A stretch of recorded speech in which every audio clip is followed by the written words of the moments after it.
Halo semuanya, seringkah kamu mengalami insomnia? Tonton video ini. Pertanyaannya adalah, apa itu insomnia? Insomnia itu adalah gangguan tidur di mana kita mengalami suatu kesulitan di dalam proses tidur kita, seperti itu. Insomnia ini ada yang bersifat sementara, dalam arti mungkin 1 hari, 2 hari, oke lah. Setelah nggak bisa tidur dengan nyenyak. Tetapi ada juga dalam arti insomnia sampai berlarut-larut, sampai lebih dari 1 minggu dan hitungan bulan. Nah, itu yang menjadi permasalahan di situ nanti. Kalau 1 hari, 2 hari aja kita merasa insomnia itu sudah sangat mengganggu kita. Kita sudah merasa nggak nyaman banget dengan keadaan itu. Bagaimana mungkin kalau misalnya kita dapat bertahan, kalau misalnya kita insomnia sampai berlarut-larut, berlama-lama.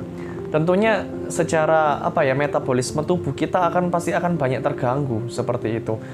Dan daya kreatif kita berpikir, terus lalu secara emosional kita pasti juga akan banyak terganggu tentunya seperti itu.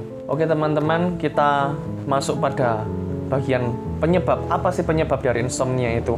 Ada berbagai macam faktor penyebabnya, yaitu adalah bisa yang bersifat psikis atau kejiwaan, ada juga yang bisa bersifat fisik seperti itu. Apa aja itu? Yuk kita bahas satu persatu. 1. Terpikir sesuatu. Misalnya gini, kamu besok harus presentasi di tempat kuliah kamu, gitu ya. Kamu mikir-mikir, terlalu overthinking gitu loh ya. Apa yang besok aku harus katakan? Bagaimana kalau misalnya aku nggak bisa menjawab, dan lain sebagainya. Dan karena overthinking kamu itu, dan itu membuat tidur kamu itu menjadi terganggu atau tidak berkualitas, seperti itu. Atau misalnya kamu besok juga harus menghadapi bos kamu di tempat kerja. Terus kamu berpikir-pikir, apa yang hendak aku katakan kepada bos aku? Misalnya bos kamu bertanya tentang target kamu bagaimana dalam bulan ini.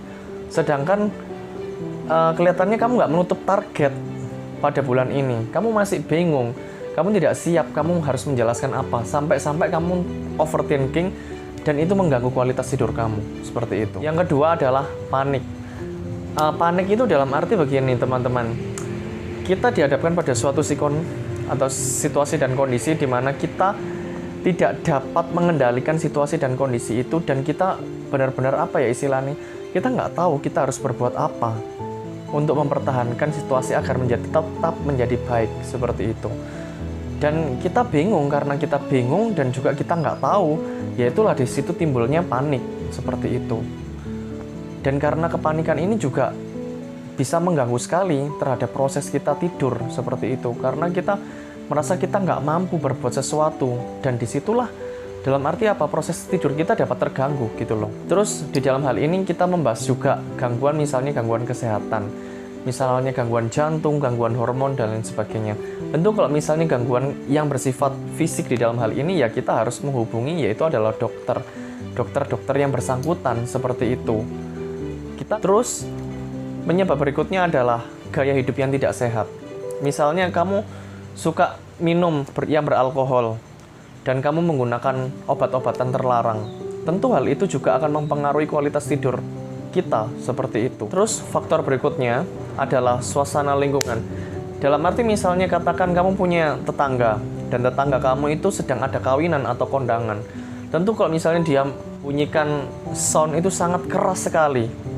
Nah, di situ juga proses tidur kita bisa terganggu karena lingkungan tidak nyaman sama sekali, seperti itu. Teman-teman, kita dari penyebab-penyebab tadi yang tadi sudah aku uraikan, kita akan membahas bagaimana cara mengatasinya dari segi-segisnya ya teman-teman, seperti itu. Pertama, bagaimana kita kalau misalnya dihadapkan pada situasi dan kondisi, kita merasa panik, kita nggak bisa melakukan sesuatu, kita tetap dapat tenang gitu loh. Ya caranya adalah harus menenangkan diri kita sendiri terlebih dahulu gitu loh teman-teman. Kita tarik nafas dan keluarkan sampai kita benar-benar merasa tenang. Dan dalam arti kita lakukan apa yang harus kita lakukan, seperti itu. Jangan kita terlalu memaksa diri kita harus yang seperti apa gitu. Jangan seperti itu. Tapi lakukanlah apa yang harusnya kita lakukan sebaik mungkin dan sebisa mungkin, seperti itu. Mengalir aja pokoknya, seperti itu. Oke, kita boleh berpikir, tetapi jangan kita menjadi panik. Kalau misalnya kita menjadi panik, justru nggak tambah pekerjaan kita tambah selesai, tambah sesuatunya itu tambah akan berantakan gitu loh teman-teman. Jadi kepanikan di dalam hal ini tidak berguna sama sekali. Ada berguna kalau misalnya kita itu dalam arti menunjang kerja kita menjadi lebih baik. Itu akan menjadi berguna, tetapi tidak panik-panik berlebihan, maksudnya seperti itu. Terus gangguan psikis yang kedua tadi yang sudah disebutkan yaitu adalah depresi. Jadi begini teman-teman, kita depresi itu kenapa? Salah satu penyebab rasa depresi itu adalah kita dalam arti tidak dapat menerima kenyataan. Gini ya teman-teman ya, kita tahu bahwa hidup itu selalu berubah dan mengalami suatu perubahan. Nggak mungkin di dunia ini kekal, itu loh teman-teman ya. Jadi kalau misalnya kita sudah tahu bahwa hidup ini tidak kekal, terus kalau kamu mempertahankan sesuatu yang seharusnya dalam arti dia sudah pasti akan berubah, siapa yang akan rugi di dalam hal ini? Ya tentu diri kita sendiri gitu kan. Oke, kita merawat apa yang harus kita rawat, kita melakukan yang terbaik, tetapi dalam arti kita tidak dapat mencegah suatu perubahan yang terjadi di dalam hidup kita kalau memang itu memang sudah kodratnya harus berubah gitu loh teman-teman. Jadi apa yang memang harusnya berubah ya sudah, berubah aja nggak apa-apa, relakan aja. Kita harus mempersiapkan diri kita untuk mengalami, untuk apa ya, untuk menyadari, untuk apa ya, lebih dalam arti menerima suatu kenyataan bahwa semua ini pasti akan berubah. Dengan kita menyadari bahwa segala sesuatunya ini pasti akan berubah teman-teman, maka rasa depresi itu akan sedikit demi sedikit akan menghilang seperti itu. Karena apa? Untuk apa aku depresi? Padahal dalam arti memang semuanya sudah pasti akan berubah. Gitu teman-teman. Oh iya teman-teman, aku mau cerita sedikit tentang gangguan tidur yang aku alami di dalam hal ini. Kalau aku sendiri, apakah aku mengalami gangguan tidur? Ya, aku beberapa kali selalu akan ada gangguan tidur di dalam 1 bulan itu. Seperti itu. Terus bagaimana kalau misalnya aku sendiri pun mengatasinya? Gangguan tidur itu dalam arti begini teman-teman, mungkin kita juga kurang aktivitas fisik seperti itu. Jadi olahragalah yang teratur, karena kalau misalnya kita olahraga, badan kita menjadi segar, dan kita setelah olahraga juga menjadi capek, maka kita akan cepat tidur seperti itu. Tetapi dalam arti begini, kalau misalnya kita punya masalah batin, dalam arti masalah psikis tadi itu, ya kita memang harus menyelesaikan sesuatunya itu, gitu loh teman-teman. Kita nggak bisa mengalihkan hanya dengan olahraga, tetapi kita harus juga menyelesaikan apa yang menjadi masalah itu, gitu loh teman-teman. Oke, olahraga itu membantu, oke, memang iya, tetapi dalam arti tidak bisa membantu full banget. Kita harus dalam arti tepat sasaran. Oke, secara fisik aku olahraga, tetapi secara batin kita tetap harus mendapatkan penyelesaian dari masalah kita. Gitu tuh. Terus cara aku bagaimana kalau misalnya aku mengatasi gangguan dalam arti gangguan tidur itu? Kalau misalnya ini versi aku ya teman-teman ya. Ketika aku terbeban oleh sesuatu, maka aku akan bertanya kepada diriku sendiri, apa yang sudah aku lakukan untuk mengatasi sesuatunya itu? 1. Dan yang kedua, adakah cara yang terbaik yang dapat aku lakukan lagi kalau untuk melakukan apa ya, agar semuanya itu berjalan lancar gitu loh teman-teman. Kalau memang dua-duanya itu jawabannya sudah baik, ya sudah, seperti itu. Entah hasilnya seperti apa ya, kita harus menyerahkan kepada yang kuasa, gitu loh teman-teman. Kita jangan terlalu melekat, gitu loh.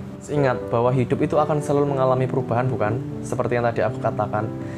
Kalau misalnya kita sudah mengetahui dan kita menyadari bahwa hidup itu akan selalu mengalami suatu perubahan, ya kita harus mempersiapkan diri untuk perubahan itu. Tetapi juga dalam arti bukan serta-merta kita sembrono. Biarin semua sudah pasti akan berubah. Biarin semua sudah pasti akan terjadi. Jadi nggak perlu ngerawat seperti itu. Ya itu salah, gitu teman-teman. Oke, memang iya. Kalau misalnya memang segala sesuatunya itu sudah pasti akan berubah. Tetapi kita juga harus tetap melakukan yang terbaik, tuh teman-teman.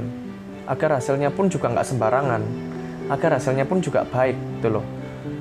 Kalau misalnya aku yakin ya teman-teman, berdasarkan dari hasil pengalaman pribadi aku, kalau misalnya dalam arti kita sudah melakukan yang terbaik dan kita tidak melekati sesuatu hal secara berlebih-lebihan, aku percaya kita akan dapat tidur dengan nyenyak kok, seperti itu. Ataukah ada dari kamu mempunyai istilahnya pengalaman yang sama seperti aku atau pengalaman yang berbeda? Kamu dapat tulis di kolom komentar di bawah ini, gitu ya teman-teman. Jangan lupa untuk subscribe-nya di sini, tombol like and share. Gitu teman-teman. Goodbye.